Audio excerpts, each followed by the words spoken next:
సింగరేణిలో గుర్తింపు సంఘం ఎన్నికలు జరిగి నెల దాటిన ఏఐటీసీకి గుర్తింపు పత్రం ఇవ్వకుండా యాజమాన్యం కేంద్ర రాష్ట్ర ప్రభుత్వాలు కార్మిక వ్యతిరేక విధానాలకు పాల్పడుతున్నాయని ఏఐటీసీ నాయకులు ఆరోపించారు.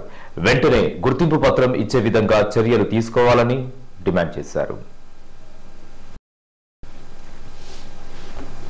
ఆదివారం గోదావరికని భాస్కర భవన్లో జరిగిన ఏఐటీసీ కార్యకర్తల సమావేశంలో యూనియన్ ఉప ప్రధాన కార్యదర్శి మడ్డి ఎల్లాగౌడ్, ఆర్జీవన్ బ్రాంచ్ సహాయ కార్యదర్శి రంగు శ్రీనివాస్ మాట్లాడుతూ సింగరేణిలో కారుణ్యం ద్వారా అన్ఫిట్ అయిన కార్మికుల డిపెండెంట్లకు మెడికల్ ఫిట్ అయినప్పటికీ వీటీసీకి పంపేందుకు ఉద్యోగ నియామక పత్రాలు 4 నెలలుగా ఇవ్వకపోతుండడం సరైంది కాదని ఖండించారు.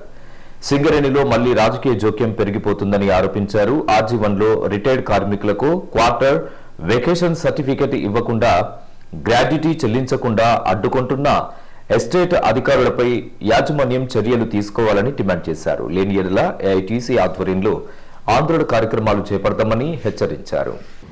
6 నెలల వరకు సంవత్సరం దాకా కూడా చిన్న కొరిమితోనే 30-40 లక్షలు ఇలా సింగరేణిలో సంవత్సరాల కొద్ది ఆపుకుంటే ఇలా ఏం కావాలా కార్మికుడు?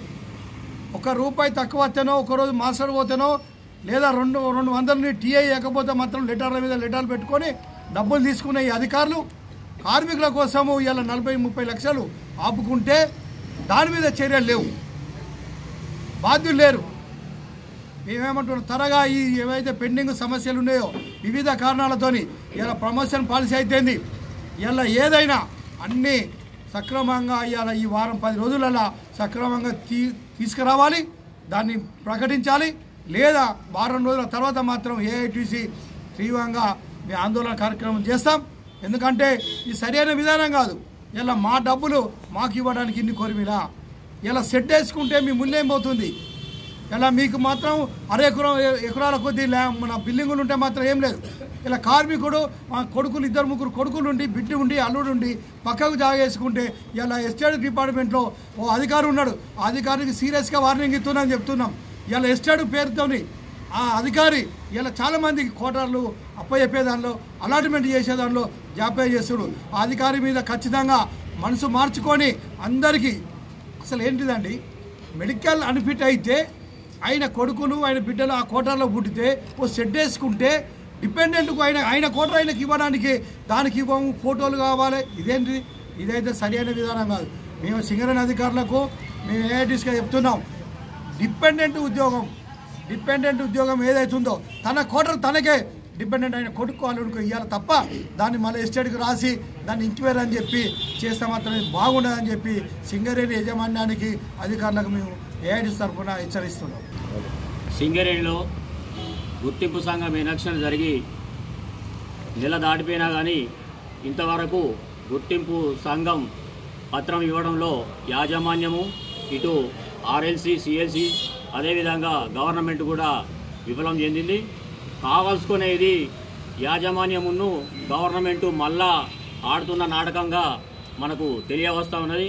ఎందుకంటే ఇవాళ సింగరేణిలో ఎక్స్టర్నల్ అభ్యర్థులుగా ఎలక్ట్ అయిన వాళ్ళని ఒకరోజు ఉద్యోగం చేసిన తర్వాత పక్కకు పెట్టడం జరిగింది కోర్టు కేసునని.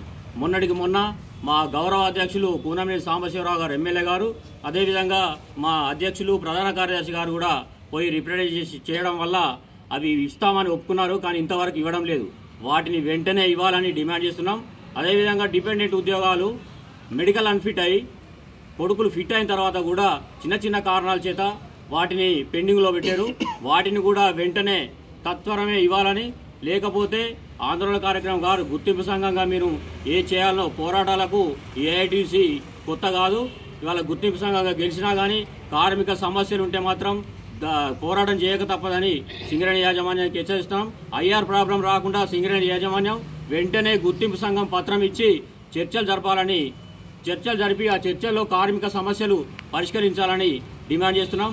ఇంకా ఈ సమావేశంలో ఏఐటీసీ నాయకులు వెంకటరెడ్డి, మిట్టశంకర్, సోహెల్ చక్రపాణి, మణాల శ్రీనివాస్, పర్లపల్లి రామస్వామి, రామకృష్ణారావు, ఉప్పులేటి తిరుపతి, నగేష్, పొన్నాల వెంకటయ్య, ఆఫీస్ కార్యదర్శి తొడపునూరి రమేష్ కుమార్ తదితరులు పాల్గొన్నారు.